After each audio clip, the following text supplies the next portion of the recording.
عمرك فكرت إن الحيوان اللي عندك بيحبك بجد، من غير شروط، من غير مصلحة، من غير ما يستنى منك مقابل؟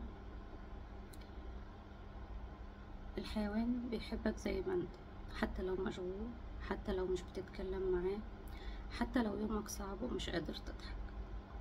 في الفيديو ده هنتكلم سوا عن حاجات يمكن ما تخيلتش انها بتفرق مع الحيوان، وهقولك ليه الحيوانات أحن من ناس كتير، وكمان ازاي تردله جزء من الحب ده. لو قارنا الحيوان بالإنسان، الإنسان ساعات بيحبك علشان شكلك، علشان مكانتك، علشان فلوسك، علشان مصلحة. أما الحيوان بيحبك بجد، بيحبك زي ما انت كده، من غير أي حاجة من دي. الكلب أو القط ممكن يفضلوا قاعدين جنبك لو انت حزين بالساعات من غير ما يتحركوا، ما بيتكلموش بس قاعدين جنبك. لكن لو زعلت حد من البشر يخصمك شهور، لكن الحيوان يخصمك دقيقة ويرجع يمسح في ايدك او يلحس في ايدك، يتمسح فيك او يحضنك.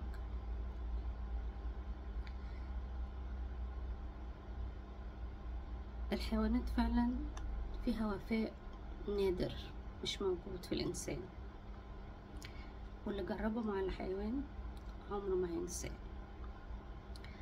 كمان انتظارهم لينا بالساعات، يعني ممكن الكلب يستناك بالساعات ورا الباب، القط نفس الحكاية بيستناك لأنه عارف ريحتك. أنا كلبتي بيلا وقطتي نالا، بيلا مستنانا ورا الباب، مهما غبنا بالساعات بتستنانا ورا الباب. أول ما تسمع خطواتنا أو تشم ريحتنا نلاقيها واقفة ورا الباب، وبنفتح تسلم علينا بكل شغف وكل حب، كأننا غايبين عنها سنين. القط كمان بينام على السرير على هدومك علشان بس ريحتك في الهدوم، عشان يشم ريحتك. الحيوانات بتحس بينا اكتر من البني ادمين.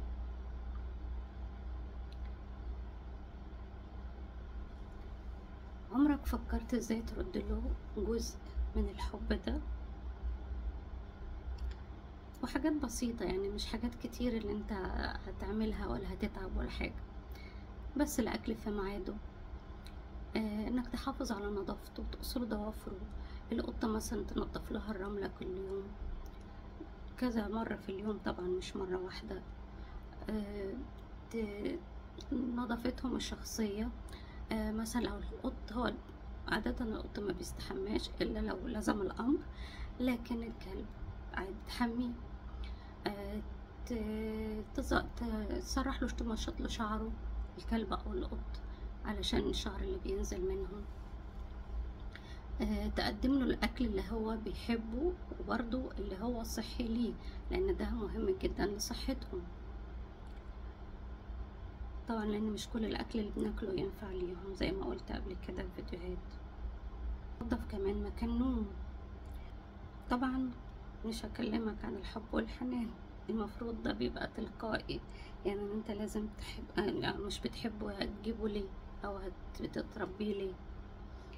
فخلي فيه وقت تطبطب عليه، تكلمه، تلعب معاه حتى لو 10 دقايق.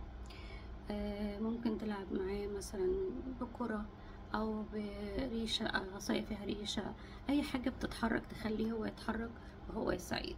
لان القط او الحيوان عموما مش اللعب بتاعه ده رفاهية، لا، اللعب ده طاقة عنده لازم تطلعها زي الطفل بالظبط. زي ما بنلعب مع الطفل عشان نخرج الطاقة بتاعته، هو كمان لازم نلعب معاه عشان نخرج الطاقة بتاعته. كمان ليه ما ينفعش نزعق، وليه ما ينفعش نضرب الحيوان؟ اوعى تزعق او تمد ايدك عليه. الحيوان ممكن يسامح لكن جواه بينكسر، بيخاف وبيفقد الثقة، فاكر ان هو عمل حاجة غلط وبيبقى حزين. لكن كل ما كنت رقيق معاه كل ما حبك زاد معاه، كل ما الحيوان بدأ يتعلم ويبقى معاك كويس، لأن الحيوان بيتعلم بالصوت، مش بالصوت العالي، بيتعلم بالحب والصبر.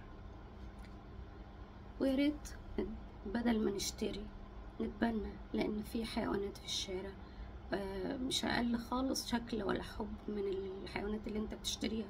انت بتشتري حيوان بفلوس غالية، رغم ان اللي في الشارع او في الجمعيات او في الملاجئ ما بيقولوش عنه حاجة خالص، لا في شكله ولا في جماله ولا في اي حاجة ولا في تصرف من تصرفاته. بالعكس هو كمان بيبقى محتاج اكتر، محتاج حب، محتاج امان، محتاج رعاية، محتاج دفء، لان الحيوانات دي بتبقى تايهة في الشارع محتاجة حضن. وانا بشجع كل حد انه يفكر يتبنى بالتبني، مش بس علشان الحيوان لكن علشانك انت كمان. لو عندك حيوان احضنه وقول له كلمة حلوة، طبطب عليه، قول له ان انت بتحبه.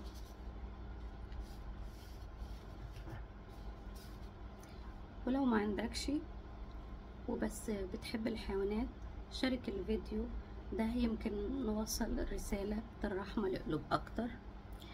انا ماري، ودي كانت رسالة من قلبي ومن قلب نالا وليل وماكس وبيلا وميشو، ومن قناة همس الحيوان. الحب الحقيقي مش دايما بيكون بكلمة، أوقات يكون بنظرة من حيوان. ومن كل قلبي بتمنى لكم كل خير وسلام وسعادة وحب.